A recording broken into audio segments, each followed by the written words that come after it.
তো মিটিং এ প্রত্যেকটা পার্টি তাদের স্ব অবস্থান করেছেন। তারা মাননীয় চিফ অ্যাডভাইজারকে অকুণ্ঠ সমর্থন জানিয়েছেন যে উনি পদত্যাগের বিষয়টা উনি ভাবছেন।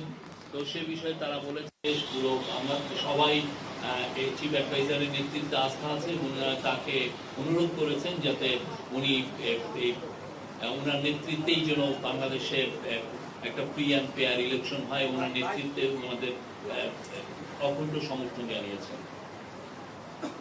নির্বাচনের বিষয়ে বিএনপি ডিসেম্বরের মধ্যে ইলেকশন চেয়েছেন। জামাত বলেছেন যে তারা ইলেকশন চেয়েছেন, তারা মনে করেন যে রিফর্ম প্রক্রিয়া ডিসেম্বরের মধ্যে লেগে যাবে রিফর্ম প্রক্রিয়া শেষ করতে।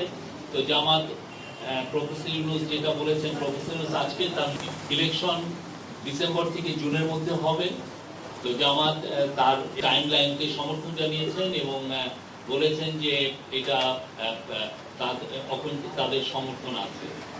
এনসিপিও একই, তার ইলেকশন কমিশনের বিষয়ে এনসিপি এবং জামাত বলেছেন যে তারা মনে করে না যে এখন যে এই অবস্থায় আছে তাতে লেভেল প্লেইং ফিল্ড, একটা ফ্রি অ্যান্ড ফেয়ার ইলেকশনের জন্য যে পরিবেশ দরকার সেই পরিবেশটা নাই এবং এটা কোনো লেভেল প্লেইং ফিল্ড নাই।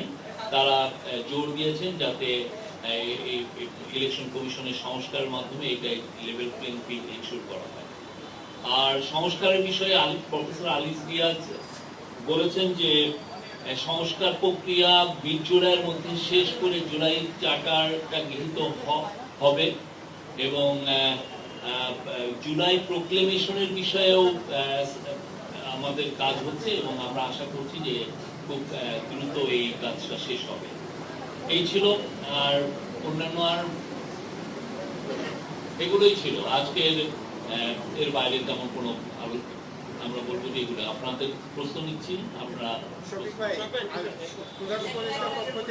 উপদেষ্টার পক্ষ থেকে কি বার্তা ছিল? রাজনৈতিক দলগুলো যে আসলো তাদের বক্তব্য শুনে প্রধান উপদেষ্টার পক্ষ থেকে কি বার্তা? উনি তো প্রত্যেকটা বিষয়ে জানো, বিচার প্রক্রিয়ার বিষয়ে প্রধান উপদেষ্টা বলেছেন এই মাসেই বিচার প্রক্রিয়া শুরু হবে। জুলাই যে হত্যাযজ্ঞ হয়েছে সেটার বিচার প্রক্রিয়া এই মাসে হবে এবং পার্টিগুলো তার কাছে অনুরোধ করেছেন যে খুব বিচার প্রক্রিয়ার জন্য খুব কুইক হয় এবং but at the same time যাতে ডিউ প্রসেসটা মেনটেন করে যত দ্রুত বিচার প্রক্রিয়া করা যায়। প্রফেসর ইউনূস তাদেরকে বলেছেন যে উনি এখানে সর্বোচ্চ এমফাসিস দিচ্ছেন যাতে এই বিচার প্রক্রিয়াটা দ্রুত এবং সমস্ত ডিউ প্রসেস মেনটেন করেই হয়।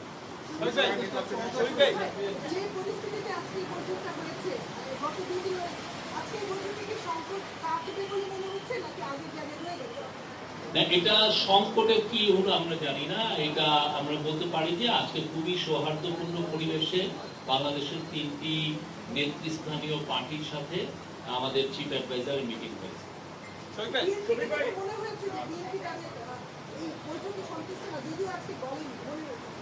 এটা বিএনপির বিষয়। আর একটা হচ্ছে এনসিপি চেয়েছে যে তারা লোকাল গভর্নমেন্ট ইলেকশন চেয়েছে। তারা মনে করে যে লোকাল গভর্নমেন্ট ইলেকশনটা হওয়া উচিত। অনেকদিন ধরে বাংলাদেশে ইলেকশন হচ্ছে না, তারা খুব জোর দিয়েছে যাতে খুব দ্রুত লোকাল গভর্নমেন্ট ইলেকশন গুলো শুরু হয়। আর ওরা অ্যাট দ্য সেম টাইম পুরো আওয়ামী লীগ আমলে যতগুলো ইলেকশন হয়েছে ইনক্লুডিং লোকাল গভর্নমেন্ট ইলেকশন, প্রত্যেকটা ইলেকশনকে ওরা অবৈধ ঘোষণা করার জন্য অনুরোধ করেছে। একটা বিষয় একটু ছন্ন ছাড়া হয়ে আসছে। বিষয়টা মোটা দাগে বলা যায় যে আমরা কয়েকদিন ধরে যে খবর পাচ্ছি প্রধান উপদেষ্টার পদত্যাগের একটা বিষয় আসছে। বর্তমান সরকার অনেকগুলো বিষয় নিয়ে বা কিছু বিষয় নিয়ে অস্বস্তিতে আছে। আজকে উপদেষ্টার পরিষদের বিবৃতিতেও সেরকম কিছু বিষয় এসেছে। তো আমাদের প্রশ্ন হচ্ছে যে আজকে রাজনৈতিক দলগুলোকে সামনের দিনগুলোর জন্য কি কোনো বার্তা দিয়েছে সরকার? সেই বার্তাটা আসলে কি?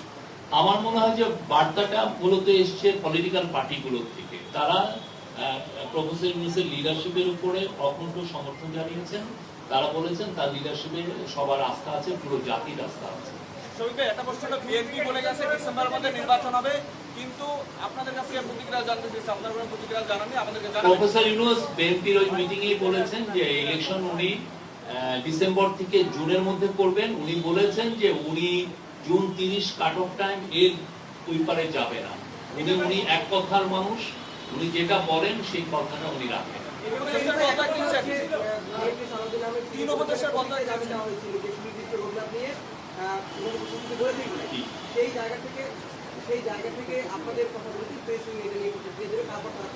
আমরা তো কথা বলছি, আমরা এই যে আমরা যা বললাম এই শোয়েবের তিন উপদেশের পদত্যাগ চেয়েছে বিএনপি এবং নিরাপত্তা ব্যবস্থা পদত্যাগ অবশ্যই চেয়েছে। সরকারের পক্ষ থেকে এ ধরনের এই বিএনপিতে চাওয়ার প্রেক্ষিতে কোনো ধরনের কোনো পদক্ষেপ নেওয়া হবে কিনা বা আসলে নিয়ে প্রধান আমরা উনি এটা শুনেছেন। শফিক ভাই, আজকে যে তিনটা দলকে নিয়ে বসা হয়েছিল, তিনটা দলে বলেছে তারা সুনির্দিষ্ট রোডম্যাপ চায় নির্বাচনে।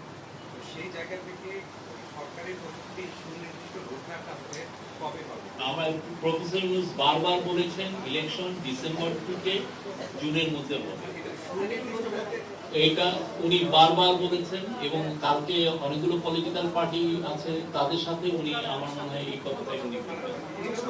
বরাবরই বলে আসছে, কিন্তু উনি সুনির্দিষ্ট, এই যে জুন 30 তারিখ তো একটা সুনির্দিষ্ট ডেট, ঠিক না? তো উনি বলছেন যে এর বাইরে যাবে না, উনি এক কথার মানুষ। সুনির্দিষ্ট রোডম্যাপ বলতে আমরা যেটা বুঝি যে লাইক একটা ডেডলাইন যদি ঠিক থাকে, আপনার কথা আমরা শুনলাম, থ্যাংক ইউ। হ্যাঁ,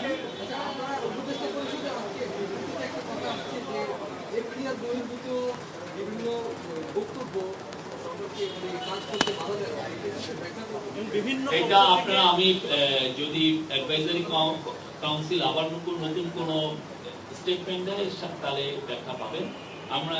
আমি ওই স্টেটমেন্টের প্রতি আপনাকে রেফার করছি।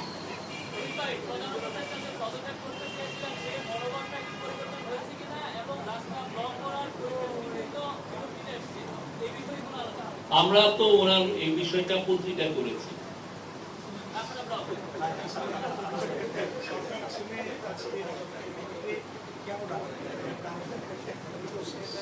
এটা তো ধরে না, উনি প্রায় তো পলিটিক্যাল পার্টির সাথে আমাদের ডায়ালগ হয়, আমরা তো কন্টিনিউয়াস। আমরা মনে করি বাংলাদেশের এই যারা জুলাই আন্দোলনে ছিলেন প্রত্যেকটা পলিটিক্যাল পার্টি আমাদের অংশীজন, তাদের সাথে তো নিয়মিত চিফ অ্যাডভাইজার বসে, ওইটারই একটা প্রসেসে বসে। আপনি তো একবার কোশ্চেন করেছেন। সংস্কার প্রক্রিয়া শেষ হবে কবে নাগাদ? উপদেষ্টা বদলাবার কোনো সম্ভাবনা দেখছেন কিনা? উপদেষ্টা বদলের কোনো সম্ভাবনা, পরিবর্তনের কোনো সম্ভাবনা দেখছেন কিনা? আজকে বিএনপি তাদের কথা বলেছে, আমরা শুনেছি।